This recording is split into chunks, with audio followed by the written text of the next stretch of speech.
করেও সেই মানুষগুলোকে আমরা আমাদের পাশে পাই না।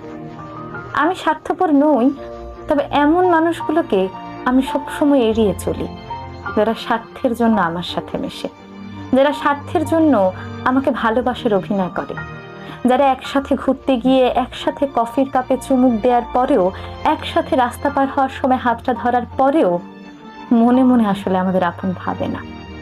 তারা শুধুমাত্র ওই সময়টা, ওই মুহূর্তটা আমাদের সাথে কাটায়। ওই মুহূর্তটায় হয়তো সে অন্য কাউকে অ্যাভেলেবল পাচ্ছে না বিধায়ী আমার কাছে ফোন কল আসছে। হয়তো এর আগে অন্য কারো কাছে ফোন কল গিয়েছিল, তার সময় নেই বিধায়ী দ্বিতীয় কলটি আমার কাছে এসেছে। তাই বন্ধু হোক কিংবা ভালোবাসার মানুষ, কারো সেই দ্বিতীয় কলের মানুষটি আমি হতে চাই না। আমি স্বার্থপর নই, তবে সেই সব মানুষগুলো থেকে দূরে থাকি যারা স্বার্থের জন্য আমাকে ব্যবহার করে।